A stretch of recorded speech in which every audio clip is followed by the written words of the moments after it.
Millionaire hires a fake bride to inherit the company, but an unexpected pregnancy complicates everything.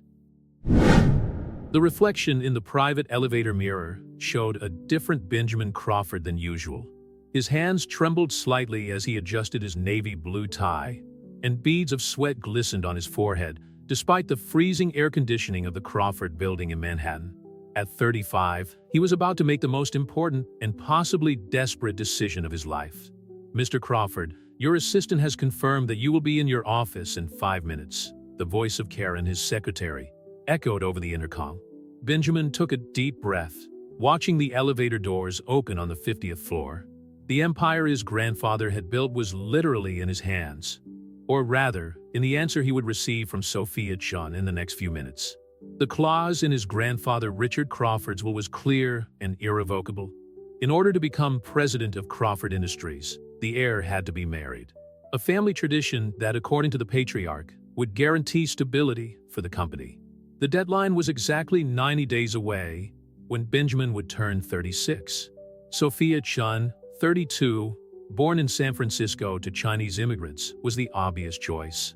Competent, discreet, and most importantly, she knew every detail of the company's operations after 5 years as its administrative assistant. Benjamin trusted her more than any other employee. He crossed the corridor decorated with paintings telling the story of the company, portraits of 3 generations of Crawfords who had turned a small electronics factory into a billion-dollar conglomerate. His office occupied the entire length of the west side of the building, with a panoramic view of Central Park. "Mr. Crawford?" Sophia knocked softly on the frosted glass door before entering. As always, she was impeccably dressed in a gray executive suite, black hair tied up in an elegant bun, tablet in hand. "Sophia, please sit down." Benjamin indicated the leather armchair opposite his mahogany desk. "What I'm going to discuss with you is different from usual." She settled down, crossing her legs and maintaining her usual professional posture. "I'm worried. You canceled 3 important meetings this morning. I need a personal favor." Benjamin stood up, unable to remain seated. "Actually, it's more than a favor. It's a proposal." Sophia's almond eyes narrowed slightly. In 5 years, she had never seen him so nervous. "As you know, my grandfather left a specific clause in his will about the presidency of the company." He stopped in front of the window, watching the city below.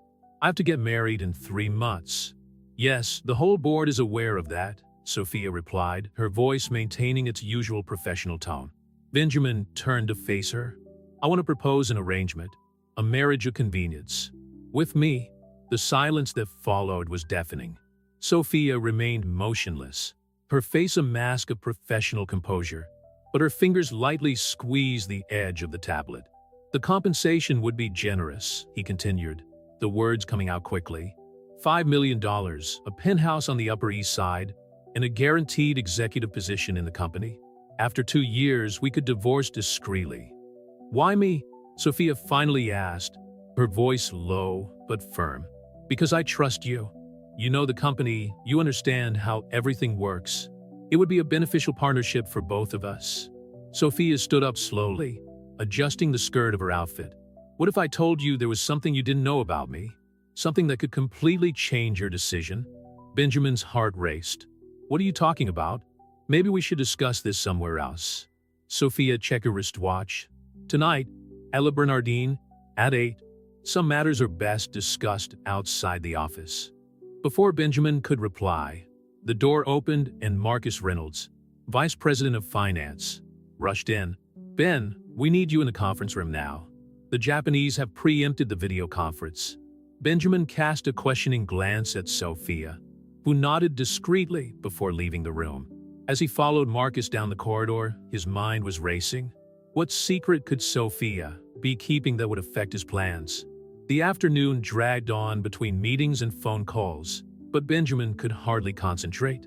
At 7:45, his black Audi pulled up in front of Le Bernardin.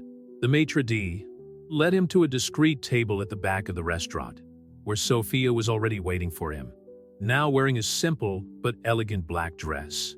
"Before you give me your answer," Benjamin began as soon as he sat down, "I need to know, what is this secret you mentioned?"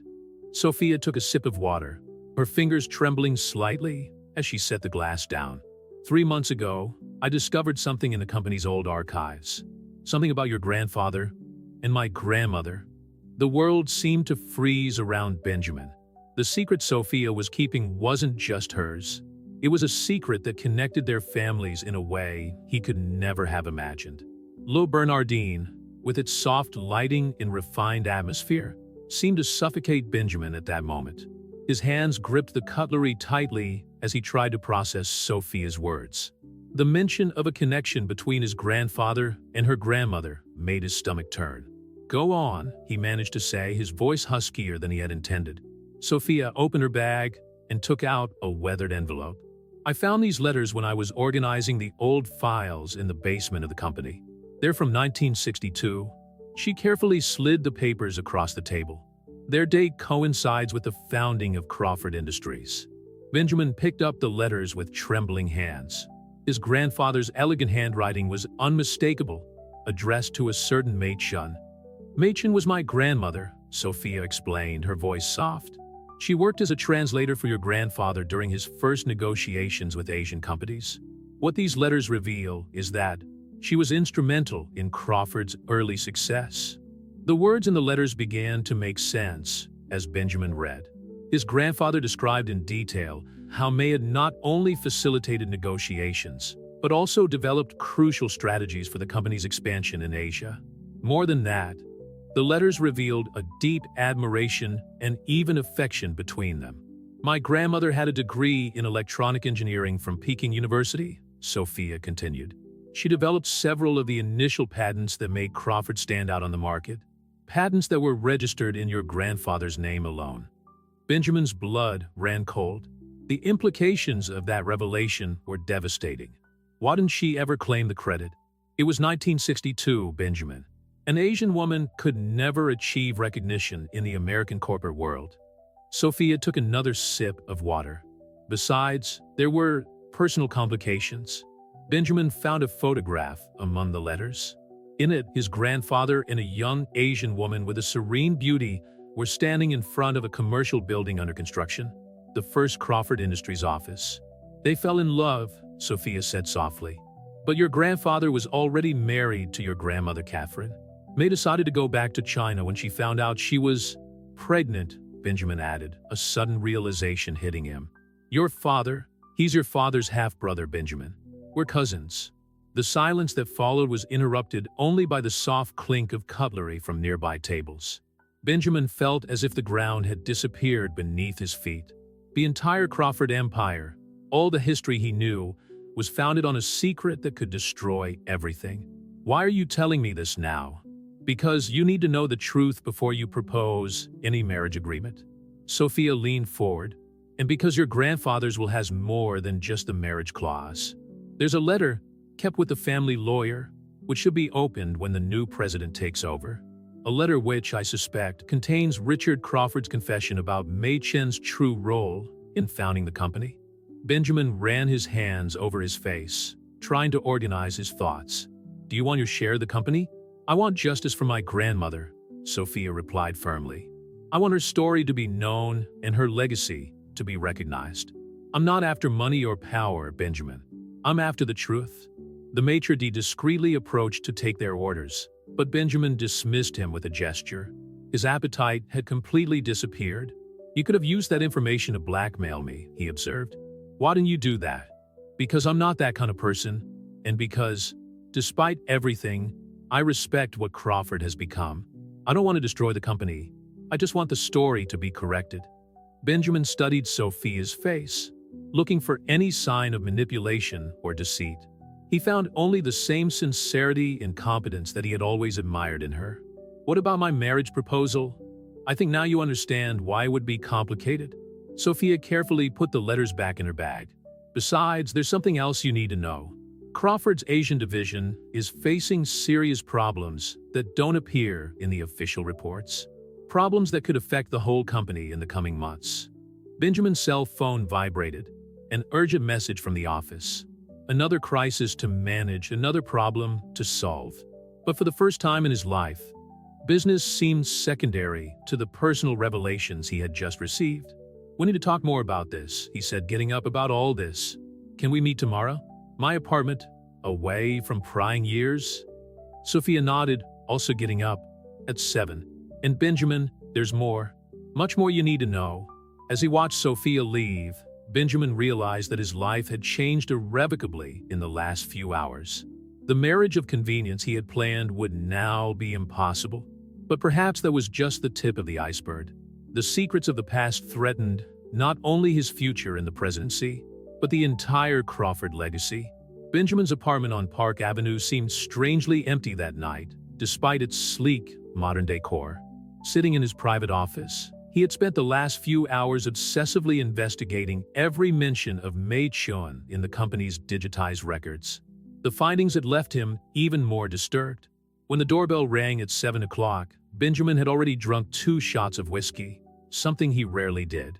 Sophia was there, punctual as always, carrying a thick folder of documents.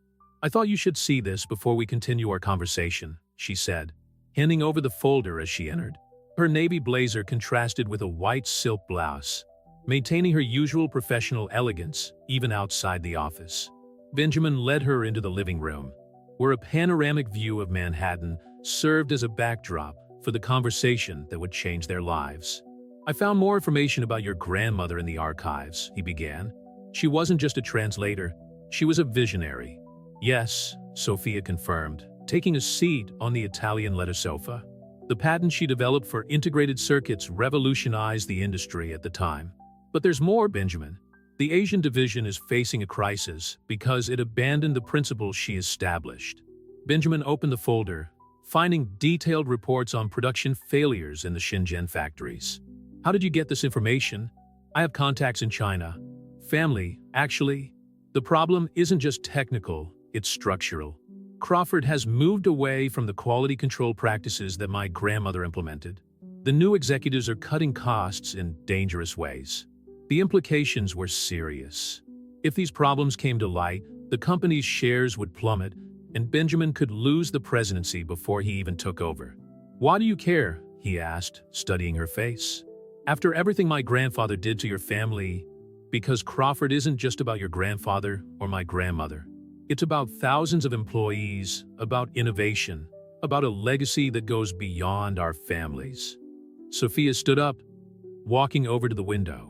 "Besides, there's something you still don't know about me." Benjamin felt his heart race. "More secrets. For the last 2 years, I've been working on a side project. A technology based on your grandmother's original principles, but adapted for the digital age." She pulled a USB stick out of her pocket. "This could save the Asian division and revolutionize Crawford's entire production line." Benjamin plugged the drive into his laptop, and his eyes went wide when he saw the designs. It was brilliant, innovative, and exactly what the company needed. "You're as brilliant as your grandmother," he murmured in admiration. "And you're different from your grandfather," Sophia replied softly. "That's why I decided to share all this with you, instead of taking it to the competition." The silence that followed was fraught with unresolved tension. Benjamin realized that he was seeing Sophia in a new light, not just as his efficient assistant, but as a brilliant and complex woman who carried a legacy as important as his own. "I have a new proposal," he finally said. "Not a marriage of convenience, but a real partnership. You take over as Vice President of Technological Innovation. We implement your project, and together we tell the real Crawford story. No secrets, no lies." Sophia stared at him in surprise. "What about the clause in the will?" "Maybe it's time to break some traditions," Benjamin replied, moving closer to her. "My grandfather built this empire by hiding the truth. I want to rebuild it by revealing it." "It won't be easy," Sophia warned. "The board will resist, the shareholders will panic. Then we'll face it together," Benjamin added. "As partners." At that moment, something changed between them. The air seemed thicker, full of unspoken possibilities. Benjamin realized he was too close to Sophia. He could smell her soft perfume, see the determined glint in her eyes. "There's one more thing you need to see," Sophia said, her voice low. She took one last letter out of her briefcase. "This is the last correspondence between my grandmother and your grandfather." It was written a week before she left for China. Benjamin read the letter with a heavy heart. It was a painful farewell, full of unfulfilled promises and broken dreams. But there was also hope. Hope that one day the truth would come out, that their legacy would be greater than their personal choices. They never saw each other again, Sophia commented, her voice breaking. My grandmother died last year. Still keeping these letters? Benjamin folded the letter carefully. So let's honor her memory, not just with words, but with actions. Shall we start tomorrow? Sophia nodded, a small smile appearing on her lips. Tomorrow. When she left, Benjamin stood at the window, watching the city lights. In 3 months' time, he would have to choose between maintaining his family's traditions or creating his own path. Sophia's presence in his life had changed everything, and maybe that was exactly what he needed. The next morning, the Crawford office was buzzing with rumors about the extraordinary board meeting called by Benjamin. The morning sun bathed the meeting room on the 50th floor, where nervous executives adjusted ties and consulted tablets, waiting for what promised to be one of the most important meetings in the company's history. Benjamin watched the city through the panoramic window, his reflection showing a determination he didn't feel internally.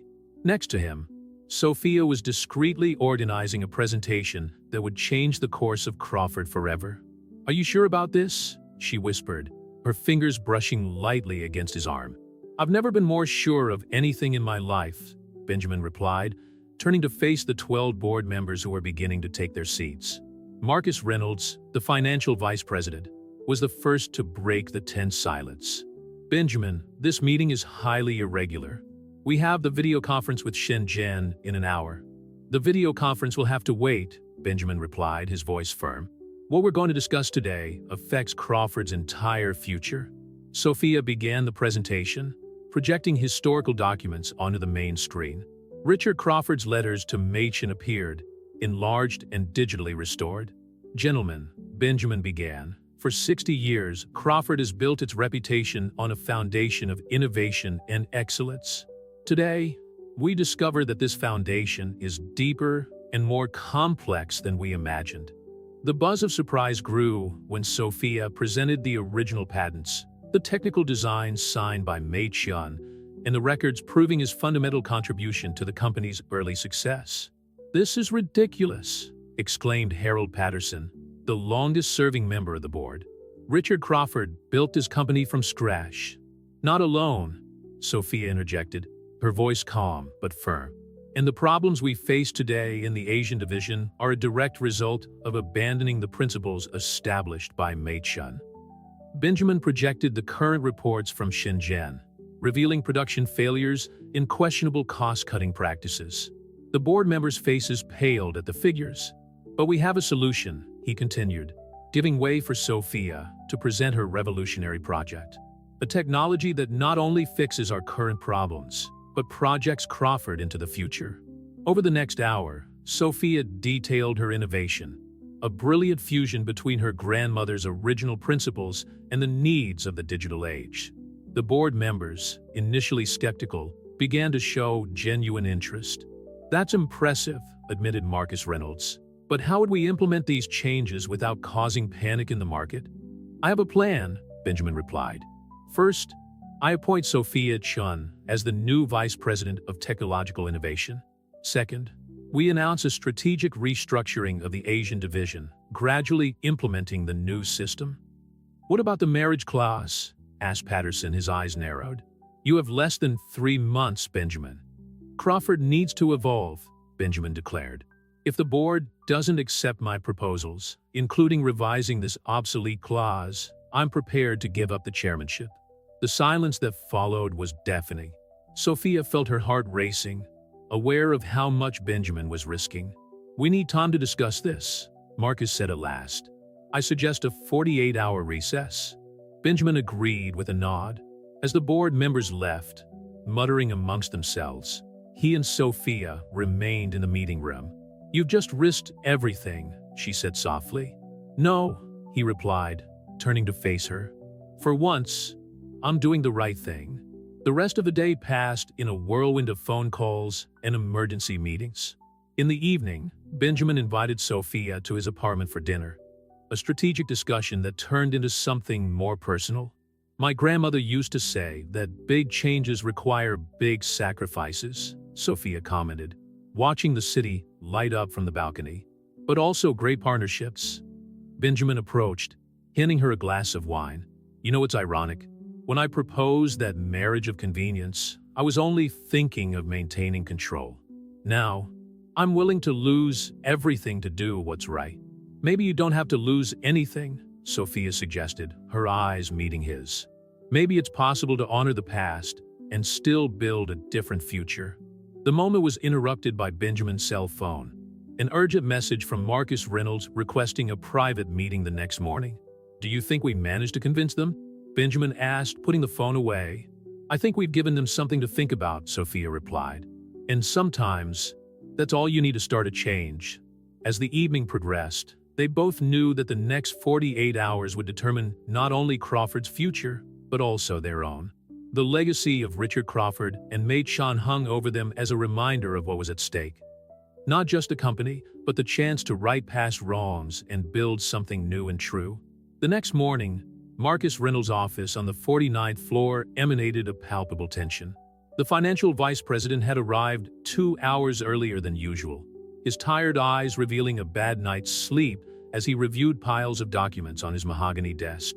Benjamin walked in punctually at 7:30, finding not only Marcus, but also Patricia Morrison, the head of the legal department, a woman in her 60s known for her shrewdness and unwavering loyalty to the company.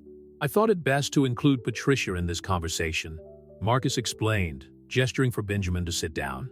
What you proposed yesterday has significant legal implications. Benjamin nodded, maintaining his firm posture. I imagine you've done your homework? We did more than that, Patricia replied, opening a red folder. We spent the night checking every detail of the allegations about Mei Chan. The question is, why would Richard Crawford leave a letter to be opened only when the new president takes office? Perhaps he wanted to ensure that the truth came out at the right time, Benjamin suggested. Marcus leaned forward. Or maybe he wanted to protect something bigger. We found this in his private files. He slid a yellow document across the table. It's a partnership agreement, dated 1962, signed by Richard Crawford and Mei Chan. Technically, she owned 30% of the original company. Benjamin's heart raced. This was a revelation that not even Sophia knew about. Why did this never come to light? Because a week later, Mei transferred her stake to a holding company in Hong Kong, Patricia explained. A holding company that still exists and theoretically still owns that 30%. And guess who's the only living heir to that holding company? Marcus added, Sophia Chan. Benjamin felt his world spin. Sophia wasn't just Mei's granddaughter. She was technically one of Crawford's largest shareholders, even if she didn't know it. That changes everything, he muttered. Not necessarily, Patricia interjected. We have a proposal. The board is willing to approve all your changes, including the appointment of Sophia as VP of Innovation, but on one condition. What? A marriage, Marcus replied. Not for convenience, but to legally unite the two families in their stakes in the company. This would resolve the legal issues and honor your grandfather's original wish to keep the company under family control. Benjamin stood up and walked over to the window. The irony didn't escape him. His original plan for a marriage of convenience had turned into something much more complex and meaningful. What if Sophia doesn't accept? Then she has the legal right to claim her share, Patricia explained, which would probably result in a court battle that could last for years and devastate the value of the company's shares. Benjamin's cell phone vibrated, a message from Sophia asking about the outcome of the meeting. He felt a tightness in his chest at the thought of how this revelation would affect her. I need to tell her, he finally said. She deserves to know the whole truth before making any decisions. You have until the end of the day, Marcus warned. The board meets tomorrow for the final decision. Leaving Marcus' office, Benjamin found Sophia waiting in the corridor. Her face showed concern when she saw his expression. We need to talk, he said softly. Not here. Let's go for a walk. 20 minutes later, they were walking through Central Park, the movement of the city seeming distant as Benjamin explained the morning's findings. Sophia listened in silence, her face going through a myriad of emotions. My grandmother never mentioned this deal, she finally said, taking a seat on a bench by the lake. Why would she keep it a secret? Perhaps for the same reason she kept everything else secret, Benjamin suggested, taking a seat next to her. To protect the company and our family. So now it's not just about recognizing her contribution, Sophia reflected. It's about taking on a responsibility that she chose to leave behind. Benjamin gathered his courage for what he needed to say next. The council has a proposal, a way to unite our family's legacies legally. Sophia's eyes met his, understanding dawning in her gaze. Marriage, not like before, he hastened to explain, not out of convenience or obligation, but because maybe it's fate righting the wrongs of the past. A heavy silence fell between them, filled only by the distant sounds of the city and the gentle movement of the lake water. Benjamin realized he was holding his breath, waiting for her answer. What if I said I needed time to think? Sophia finally said, her voice trembling slightly. I'd say you deserve all the time in the world, Benjamin replied. But the council needs an answer by tomorrow. Sophia stood up, adjusting her blazer with precise gestures that Benjamin recognized as her defense mechanism when she was nervous. You'll have my answer by then. As he watched her walk away along the park path, Benjamin felt the weight of generations of decisions, secrets and consequences on his shoulders. Sophia's next decision would not only affect their lives, but the future of everything their families had built, together and apart. Dusk in Manhattan brought with it a palpable restlessness. In her Park Avenue apartment, Sophia stared at the illuminated city through her living room window, her grandmother's letters spread out on the coffee table. The phone call she had just made to her mother in San Francisco still echoed in her mind. Your grandmother always knew this day would come, her mother had said, her voice breaking. The 30% of the company, she kept that secret not out of shame, but out of love. Love for Crawford, love for the work she helped build. The sound of the doorbell interrupted her thoughts. It was Claire Matthews, her best friend since college and now a respected corporate lawyer. I brought wine and all my experience in mergers and acquisitions, Claire announced, entering the apartment. Although I suspect this is more complicated than a simple business matter. Sophia poured 2 glasses of red wine, her hands slightly trembling. How can I make a decision of this magnitude in less than 24 hours? Let's look at the facts, Claire suggested, taking a seat on the sofa. First, you discovered that your grandmother was one of the original founders of Crawford. Second, you inherited a significant stake in the company. Third, Benjamin Crawford, the man who proposed to you a week ago, now represents a possible union between 2 families with a complex history. And fourth, Sophia added softly, I can't stop thinking about him. Claire raised an eyebrow. That's new. When exactly did your feelings for Benjamin change? Sophia took a long sip of wine. Maybe they've always been there, just dormant, seeing how he's reacted to all these revelations, how he's willing to risk everything for the truth. He's different from what I imagined, different enough to consider a real marriage. Before Sophia could reply, her phone vibrated with a message from Benjamin. I need to show you something. Can I come by in 30 minutes? In his own apartment, Benjamin was finishing collecting old documents he had found in his grandfather's personal safe. Among them was a letter addressed to him, with specific instructions to be opened only when he found the right person to share not just the company, but life. The cab dropped him off in front of Sophia's building exactly half an hour later. In the elevator, his heart was pounding. He was no longer the calculating businessman proposing a convenient deal. He was a man who finally understood the true meaning of partnership. Claire opened the door, giving Benjamin a knowing smile. Good luck, she muttered as she passed him, leaving the apartment. Sophia was standing by the window, the night city serving as a silent witness to the moment unfolding. I found this in my grandfather's safe, Benjamin said, handing her the letter. I think he always knew this moment would come. Together, they sat on the sofa while Sophia opened the envelope. Richard Crawford's firm handwriting filled 2 pages with surprising revelations. My dear grandson, if you are reading this letter, it means that you have found someone special, someone who, I hope, will be as extraordinary as Mate Sean was in my life. What few people know is that the marriage clause in my will was never about control or tradition. It was about finding someone who shared not only your success, but your values and vision. May wasn't just my business partner. She was my soulmate in every way except timing. Our love was sacrificed for social conventions and my own cowardice. But she taught me that true partnerships are built on respect, admiration, and genuine love.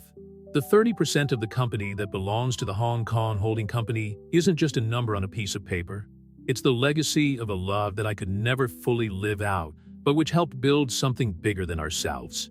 Benjamin, if you found someone who makes your heart beat faster and your mind dream bigger, don't make my mistakes. True success is not just in the numbers on the balance sheet, but in the courage to love completely and the wisdom to recognize when fate gives you a second chance. By the time Sophia had finished reading, silent tears were streaming down her face. Benjamin gently held her hand.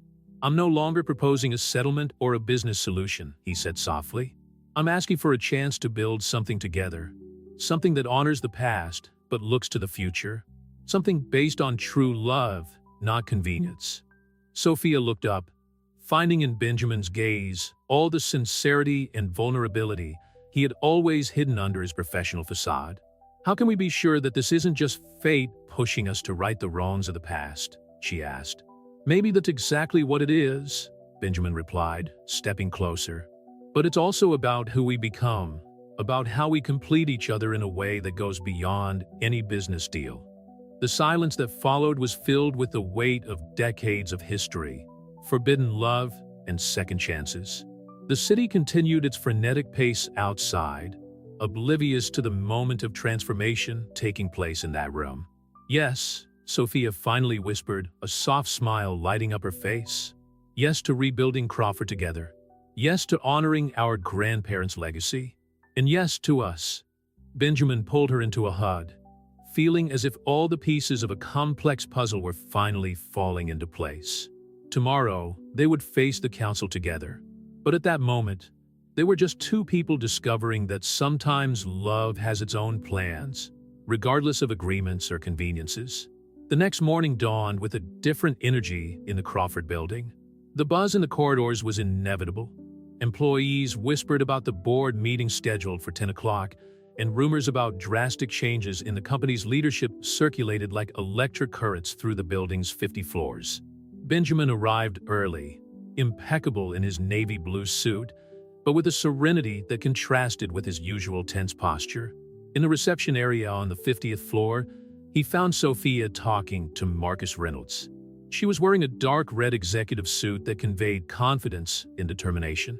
"The first shareholders have arrived," Marcus informed her, consulting his tablet. "Patricia is finalizing the documents in the conference room." "Good," Benjamin replied, exchanging a meaningful glance with Sophia. "Shall we proceed as planned?" Sophia nodded, her serene countenance masking the storm of emotions she was feeling. The night before had changed everything, not just her relationship with Benjamin, but her understanding of the true meaning of the Crawford legacy. The meeting room was packed when they entered, as well as board members. Important shareholders had been summoned to what promised to be a historic moment in the company's history. The panoramic windows let in the Manhattan sunlight, illuminating tense, expectant faces. "Ladies and gentlemen," Benjamin began, his firm voice echoing through the room, "before we present our formal proposal, there is a story that needs to be told." He signaled, and Sophia projected a series of old photographs onto the main screen. The first showed Richard Crawford and Mei Chun in front of the company's first office. "Crawford Industries wasn't just built by one visionary man," Benjamin continued. "It was built by an extraordinary partnership, a partnership that for decades remained in the shadows because of social conventions and prejudices of the time." A murmur ran through the room as the documents from the Hong Kong holding company were presented, followed by the original designs signed by Mei Chun. "But today we're not just here to right the wrongs of the past," Sophia interjected, her voice clear and confident. "We're here to build Crawford's future on a foundation of truth and innovation." Over the next hour, they presented a detailed restructuring plan. The merger of the Hong Kong holding company with Crawford would be just the first step. Sophia's technological project, based on her grandmother's original principles, would be implemented gradually in the Asian division.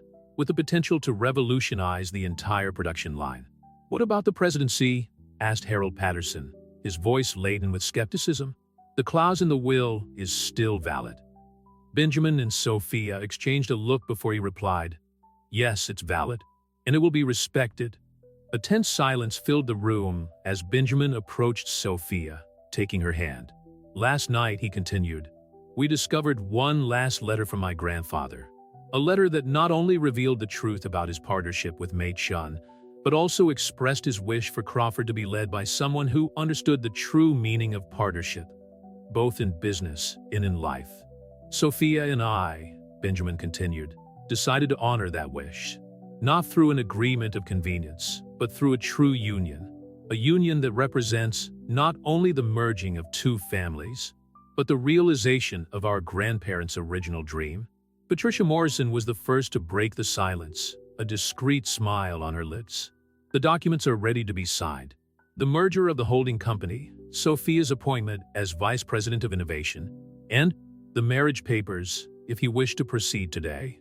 The tension in the room gave way to a wave of approval as Benjamin and Sophia signed the documents, one by one. The last piece of paper, the marriage license, was signed under the watchful eyes of those present. "Welcome to the new era of Crawford Industries," Marcus announced, prompting a round of applause. Hours later, when the sun was setting over Manhattan, Benjamin and Sophia were on the terrace of the building, gazing out over the city that had witnessed the transformation of their lives. "Your grandmother would be proud," Benjamin said softly, hugging Sophia from behind. "Our grandparents," she corrected, turning to face him. "They gave us more than a company. They gave us a chance to do things the right way this time." The kiss they shared there, with New York at their feet, sealed more than a business deal. It was the beginning of a new story, a story of love, redemption, and second chances that had begun 60 years earlier, with two pioneers who dared to dream beyond their time. The news of Benjamin Crawford and Sophia Chan's wedding spread like wildfire through the financial media. The Wall Street Journal headlined, "Crawford Industries revolutionizes leadership. Historic union reveals secret of decades." The company's shares soared with the announcement of the merger and a new technology project. A week after the board meeting, Benjamin watched Sophia give her first presentation as Vice President of Innovation to the development team. Her presence naturally commanded the attention of the room as she explained the nuances of the system that would revolutionize Crawford's production. Mei Chen's original patents focused on efficiency and quality, Sophia explained, projecting complex diagrams. "Our new technology expands these principles into the digital age, allowing for virtually perfect quality control." From the back of the room, Benjamin noticed skeptical looks from some of the older engineers. Change was always met with resistance, especially in a company with such deep-rooted traditions. "Miss Chun," interrupted Robert Walsh, engineering director for 20 years. "With all due respect, implementing a completely new system in Shenzhen could be catastrophic for our current production." Sophia smiled, expecting such an objection. "That's why we'll start with a pilot production line. Dr. Walsh, I'd like you to personally lead this initial phase." The strategy was brilliant, to turn a potential opponent into an ally. Benjamin was proud to see how skillfully Sophia navigated corporate politics. After the meeting, they met in her office, formerly a conference room that now displayed an elegant mix of modernity and traditional Chinese elements. "You were amazing," Benjamin complimented, closing the door. Walsh left here, practically converted.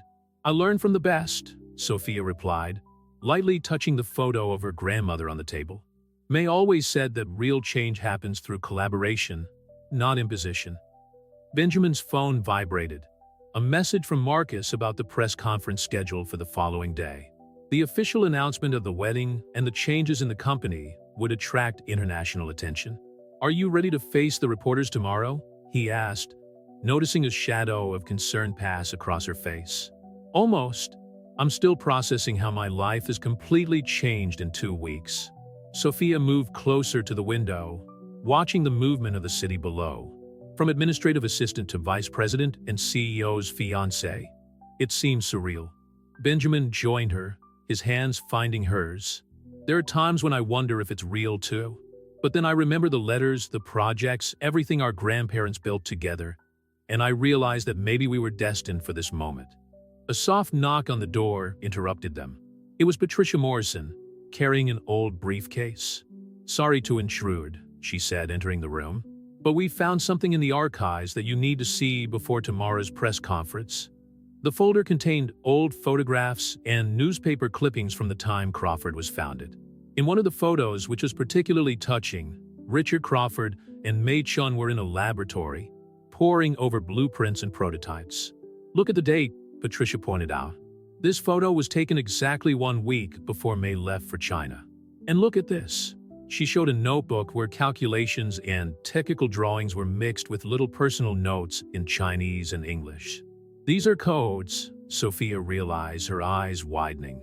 They developed their own language to document their innovations without others being able to copy them. Benjamin examined the notes with growing admiration.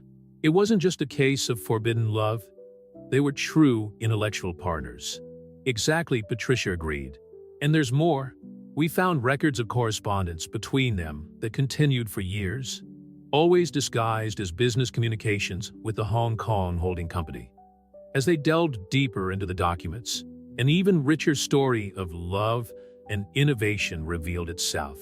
Richard and May had kept their partnership alive through decades of physical separation, building a legacy that went far beyond the walls of Crawford. "This changes our narrative for tomorrow," Sophia reflected, carefully organizing the documents. "It's not just about righting past wrongs. It's about continuing a collaboration that never really ended." Benjamin nodded, an idea taking shape in his mind. "What if we used their coding system as the basis for our new digital security platform? It would be a way of honoring their innovation while adapting it for the future." The rest of the afternoon was spent preparing the presentation for the press, now enriched by this new discovery. Between technical discussions and rehearsals, Benjamin and Sophia found moments to share glances and subtle touches, their own love story developing in parallel with the legacy they were building. As the sun began to set, tinging the office with golden hues, Sophia found one last note in her grandmother's notebook, written in English in Richard Crawford's elegant handwriting. "May, even apart, we have built something greater than ourselves. May future generations find the path we couldn't follow." Benjamin hugged Sophia from behind, reading the note over her shoulder. "Looks like we found it," he whispered, kissing her neck softly. "And we'll do even better," she replied, turning to face him, "because we don't have to hide anything." Night fell over Manhattan, enveloping the Crawford building in a blanket of twinkling lights. On the 50th floor, two souls that fate had intertwined were preparing to reveal to the world not only a love story from the past, but also their own version of a future built on the foundations of truth, innovation, and love. The press conference turned the main lobby of the Crawford building into a sea of flashes and microphones. Reporters from all over the country flocked to witness what the Financial Times was already calling the greatest turnaround in American corporate history.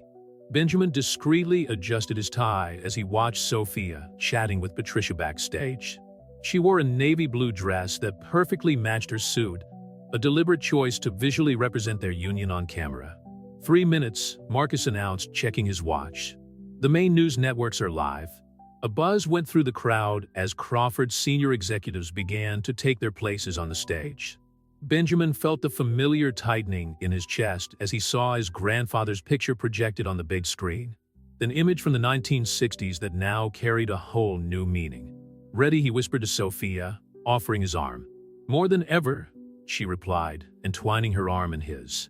The moment they stepped on stage together was captured by dozens of cameras. The flashes illuminated their united faces, silently telling a story of redemption that transcended generations. "Good morning," Benjamin began, his firm voice echoing through the microphone. "We are here today not only to announce changes in the leadership of Crawford Industries, but to reveal a truth that has been hidden for 60 years. Sophia stepped forward, her presence commanding immediate attention. In 1962, two extraordinary people created something revolutionary. It wasn't just a company. It was a vision of the future built on innovation, respect, and love. The next 2 hours were a careful unveiling of Richard Crawford and Mei Chen's story, interspersed with announcements about the company's future. Each document presented, each photo shared, provoked audible gasps from the audience. The technology we present today, Sophia continued, is a direct evolution of the principles established by our grandparents. Their coding system, which has kept their partnership alive through the decades, will now serve as the basis for our new digital security platform. A murmur of approval ran through the room when she demonstrated how the old code system would be adapted to protect corporate data in the 21st century.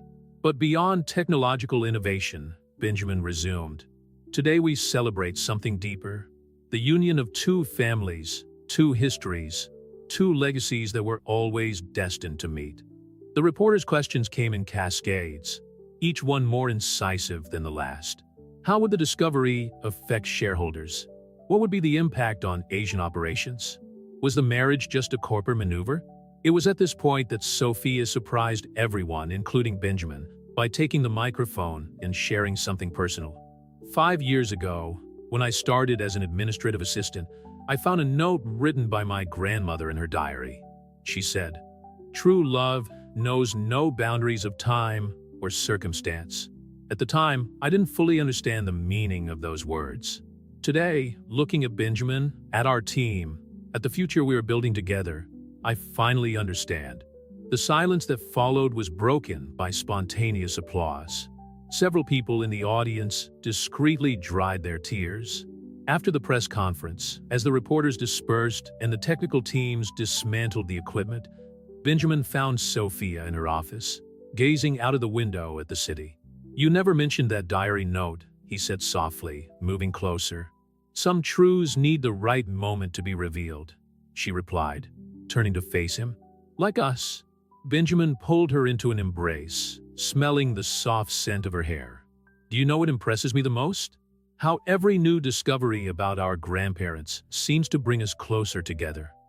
It's as if they've left a map," Sophia reflected, "not just for the company but for ourselves." A soft knock on the door interrupted them. It was Robert Walsh, the engineering director, carrying an old briefcase. "Sorry to interrupt," he said, visibly moved, "but after today's presentation, I need to share something. Mei Chen wasn't just a business visionary. She saved my father's life." The revelation opened yet another window into the past, showing how Mei and Richard's legacy extended far beyond official documents and patents. Each news story that emerged confirmed that they were on the right track, not just for the company, but for their own lives. As the afternoon wore on in Manhattan, Benjamin and Sophia realized that they had started something bigger than themselves. Crawford was no longer just a company. It was a living testimony to how love, truth, and innovation could transform not just businesses, but entire lives. A month after the press conference, the mood in the Crawford building oscillated between excitement and apprehension. The company's shares had initially soared with the announcement of the changes, but were now facing worrying volatility as the market digested the full implications of the revelations. Benjamin found Sophia in a tense meeting with the legal team. A group of minority shareholders had filed a lawsuit questioning the legitimacy of the merger with the Hong Kong holding company, claiming that the romantic story was a smokescreen for a corporate maneuver. They're demanding an independent investigation into the authenticity of the documents, Patricia explained, spreading papers out on the conference table. And there's more. An ex-employee from the 1960s is selling a different story to the press. Sophia felt her stomach turn. "What story?" "He claims that Mei Chen stole another engineer's patents." Marcus interjected, his expression grave. "It's completely false, of course, but the media is starting to circulate the narrative." Benjamin watched as Sophia maintained her professional composure, although he could see the tension in her shoulders. "Who is this former employee?" "Walter Grayson," Patricia replied, projecting an old photo onto the screen. "He worked in the engineering department for 3 years, was fired in 1963 for inappropriate behavior with female employees. My grandmother mentioned him in her diaries," Sophia said softly, leafing through a worn notebook. "He constantly harassed her, tried to discredit her at technical meetings." The room fell silent as the implications of this revelation settled in. It wasn't just a corporate battle. It was a clash that exposed deep scars of prejudice and misogyny. We need to be proactive, Benjamin decided, standing up. Marcus, prepare a complete dossier on Grayson, including the records of his dismissal. Patricia, I want a team dedicated to checking every document, every patent, every piece of evidence we have. What about the shareholders? Sophia asked, her mind already calculating strategies. Let's call an extraordinary meeting, Benjamin replied. Show them not only the historical documents, but also how your technology is revolutionizing our production in Shenzhen. The next few hours were a whirlwind of activity. While the legal and PR teams worked on their respective fronts, Benjamin and Sophia met with Robert Walsh and the engineering team to review the first result of the pilot project. The numbers are impressive. Walsh presented projecting efficiency graphs. The quality control system, based on the original codes, reduced failures by 87% on the pilot line. And most importantly, a young engineer added, it's completely original. There's nothing like it on the market. Mei Chen's signature is on every line of the code. At the end of the day, exhausted but determined, Benjamin and Sophia met on the terrace of the building. The sun was setting over Manhattan, painting the sky in shades of pink and gold that contrasted with the somber mood of the moment. Sometimes I wonder if we're doing the right thing, Sophia confessed, leaning on the railing. Exposing all this history, maybe some truths should remain buried. Benjamin moved closer, wrapping his arms around her from behind. Your grandmother lived in the shadows for decades, watching someone else take credit for her work. We can't let her story be distorted again. But at what cost? She asked, turning to face him. If we lose this battle, it's not just a reputation at stake. It's Crawford's future. It's the jobs of thousands of people. Then we won't lose, Benjamin replied with steely determination. We have the truth on our side, and more importantly, we have each other. Sophia's phone vibrated, a message from her mother in San Francisco. She had found more letters, more evidence of Mei Chen's genius and her impact on the industry. I'm going to San Francisco tomorrow, Sophia decided. I need to see these documents in person, talk to the people who knew my grandmother. I'm going with you, Benjamin said without hesitation. This is our fight, remember? As they planned their trip, new messages arrived. Support from former employees, testimonials defending Mei Chen's integrity. Even an email from a retired MIT professor who remembered studying her projects. The truth, they realized, had a force of its own.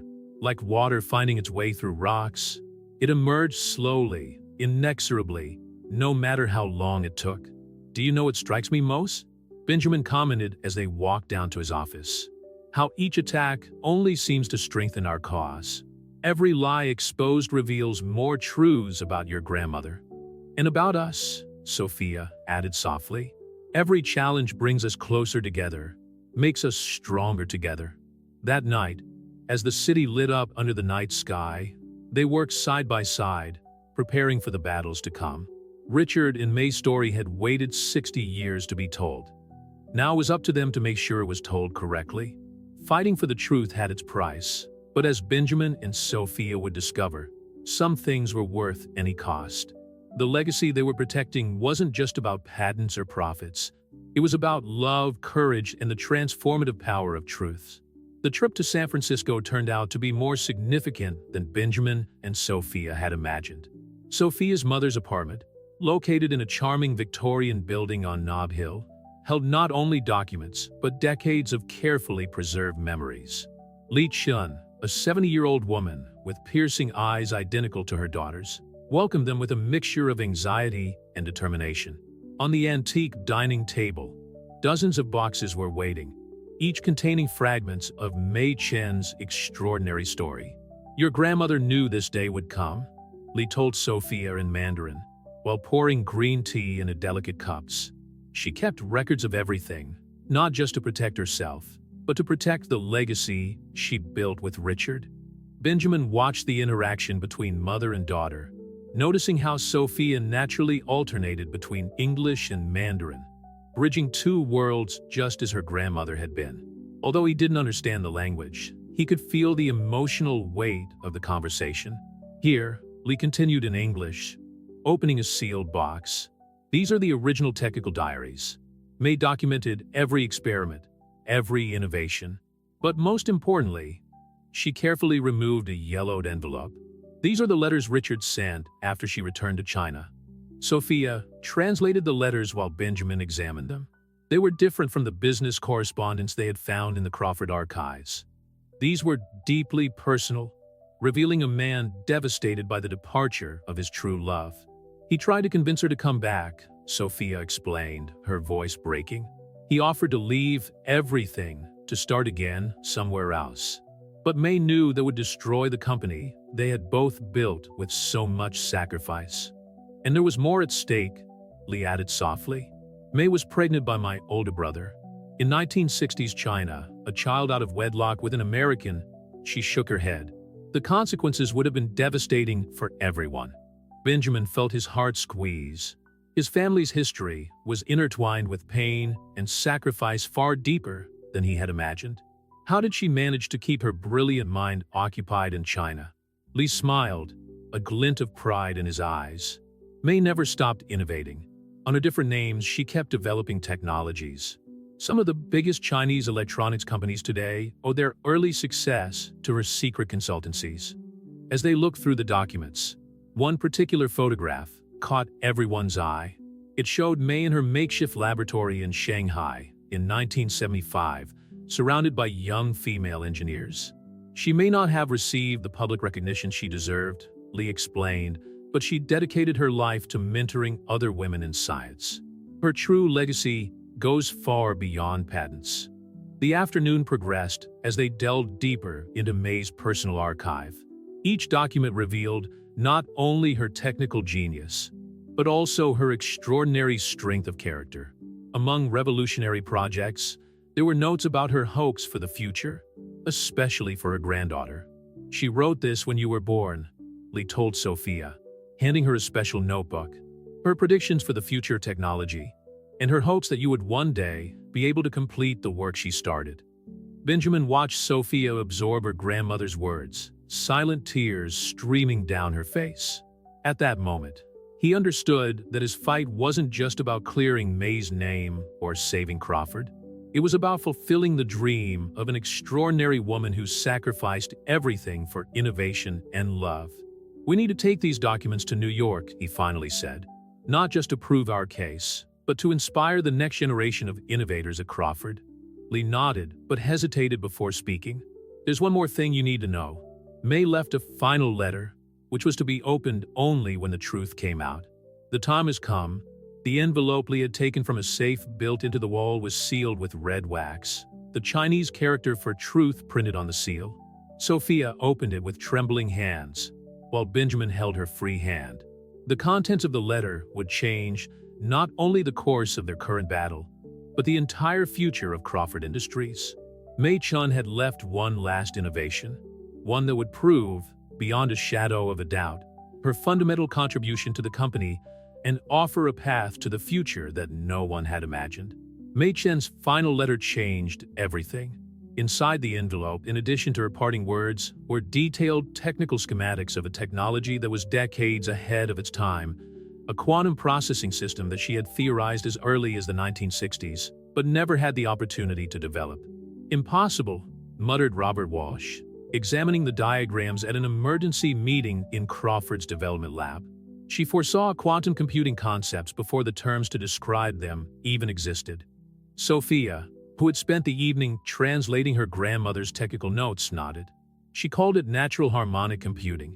Her theory was based on observing patterns in nature applied to information processing. Benjamin watched the team of engineers pore over the documents with a mixture of admiration and hope. May's latest innovation could not only validate her legacy, but revolutionize Crawford's future. The timing couldn't be better, Marcus commented, consulting his tablet. The hearing with the dissident shareholders is scheduled for next week. If we can prove that this is viable, it's not just viable, interrupted a young engineer of Asian origin, Amy Wong. It's brilliant. These principles could solve the energy efficiency problems facing the whole industry. The development room was buzzing with renewed energy. Engineers who had initially questioned May's legacy now studied her notes with almost religious reverence. The genius of her vision was undeniable. "We need a working prototype before the hearing," Benjamin declared, his mind already calculating deadlines and resources needed. Something that unequivocally demonstrates that her theory works. 5 days, Amy replied promptly. "With a dedicated team and full access to the labs, we can have a proof-of-concept model in 5 days." Sophia felt her heart race. It was as if her grandmother, even after so many decades, was still guiding her steps, providing exactly what they needed at the crucial moment. The next few days turned into a race against time.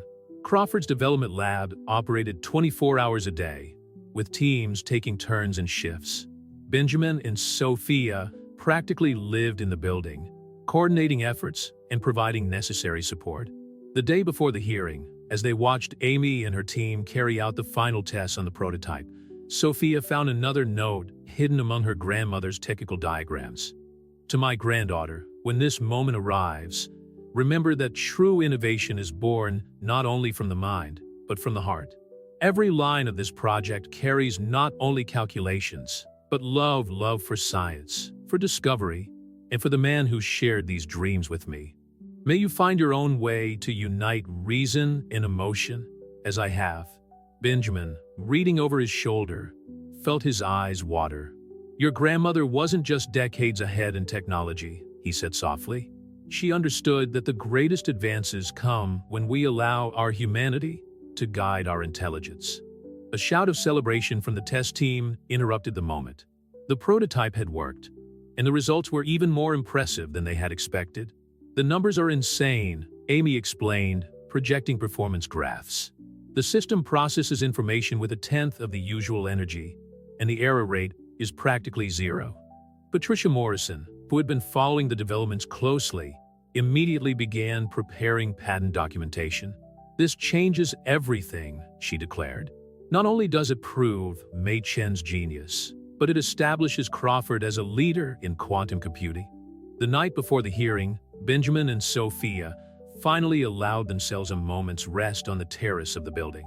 The city sparkled under a clear autumn sky, as if nature itself were celebrating their discovery. "Do you know what impresses me the most?" Sophia reflected, leaning on the parapet. "How my grandmother turned her pain into something extraordinary. Instead of letting bitterness consume her, she channeled it all into innovation." Benjamin hugged her from behind, breathing in the soft scent of her hair. "Like you're doing now, turning a historic injustice into a transformative moment for Crawford." Sophia's phone vibrated. Another message from her mother in San Francisco. Leah found one last letter, this one addressed jointly to Benjamin and Sophia, to be opened only after the revelation of the quantum project. "Should we wait until tomorrow?" Benjamin asked, looking at the envelope in his hands. Sophia shook her head. "No, I think we need your words now, before we face the council." Together, under the Manhattan stars, they opened the last message from their grandparents. A letter that would not only change the outcome of the hearing, but would completely redefine the meaning of their union and the future of Crawford Industries. The joint letter from Richard Crawford and Mei Chen began with a surprising revelation. They had foreseen this moment. Not only the union of their families through Benjamin and Sophia, but also the transformation that their technology would bring to the modern world. "Dear Benjamin and Sophia," the letter began, with Richard's elegant handwriting intertwined with May's precise characters. "If you are reading this, it means that our greatest hope has come true. Not only has the truth come out, but you have found each other." On the morning of the hearing, Crawford's main auditorium was packed.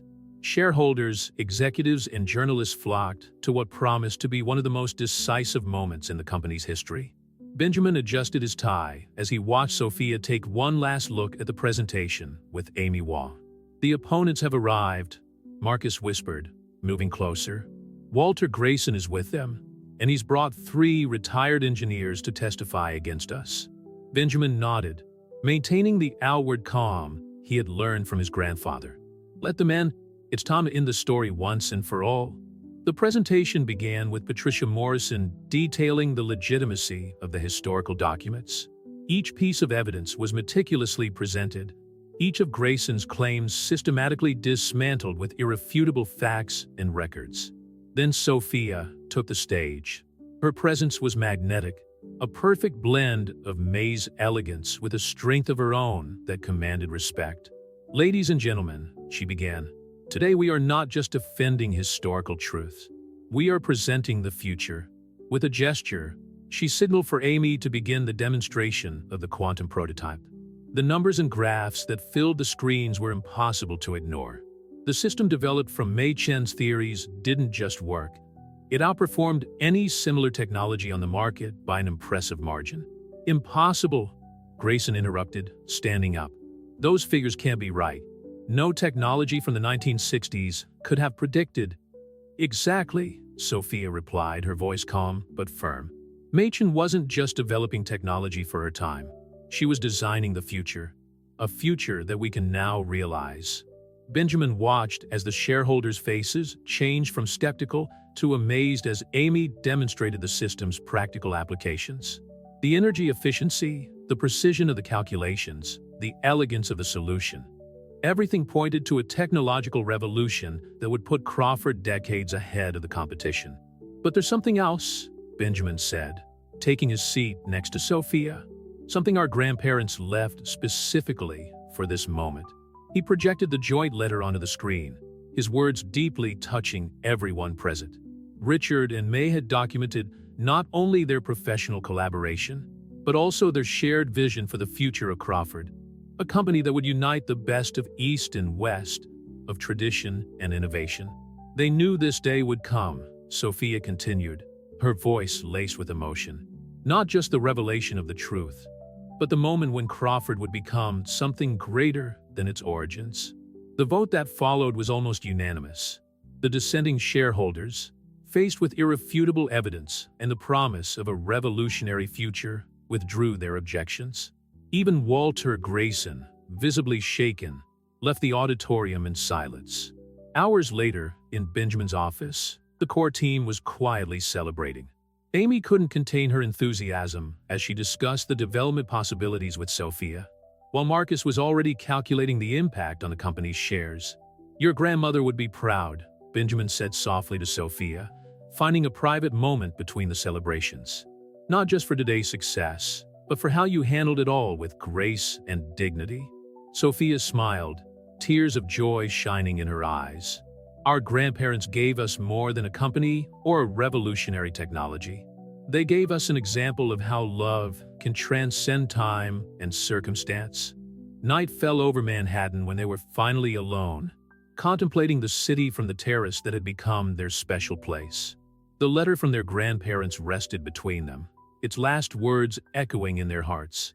Crawford's true legacy is not in patents or profits, but in the courage to unite hearts and minds in pursuit of something greater. May you continue this journey with the same love and dedication we share, transforming not only the company, but the world around you.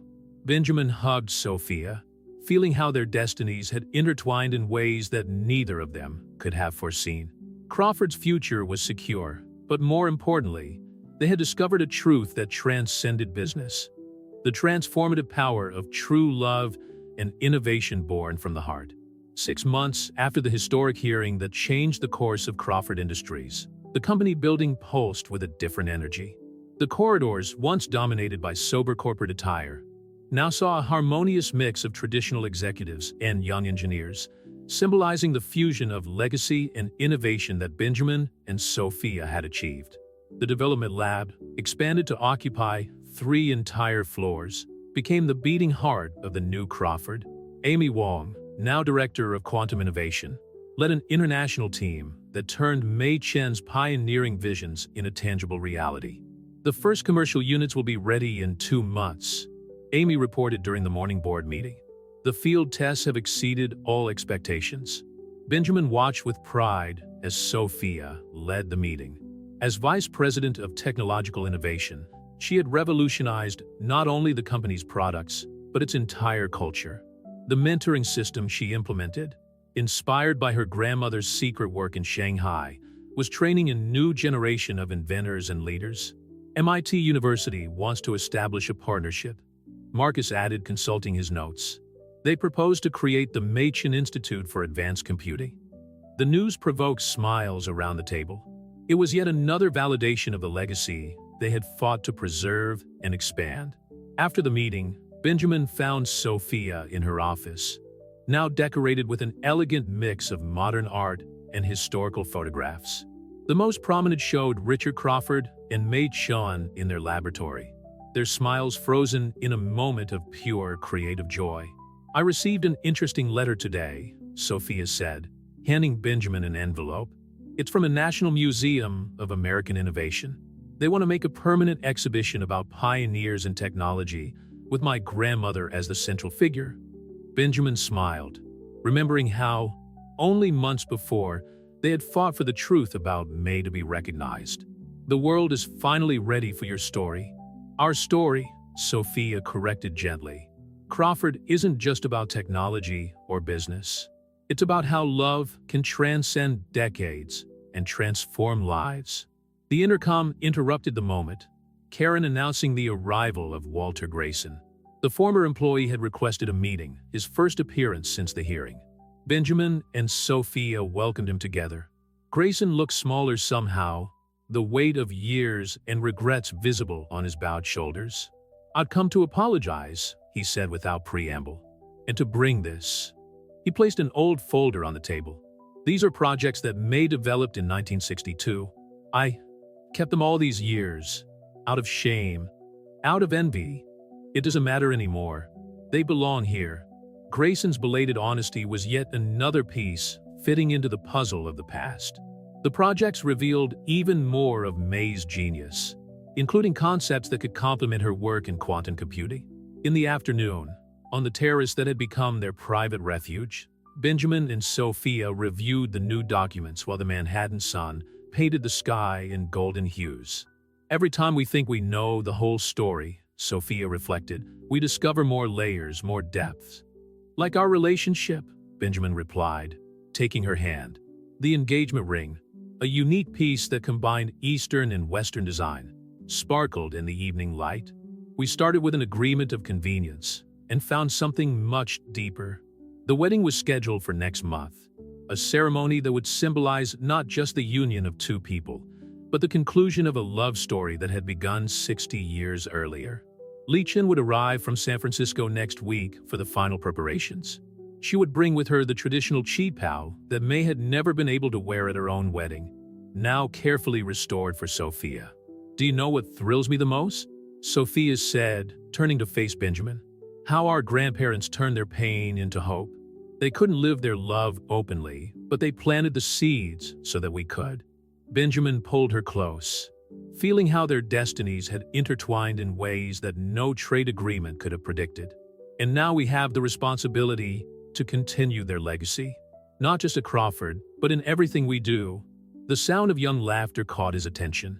In the lab downstairs, Amy and her team were celebrating another breakthrough. Crawford's new generation was flourishing, free from the prejudices and limitations of the past. "The future they dreamed of," Benjamin murmured, "is finally here.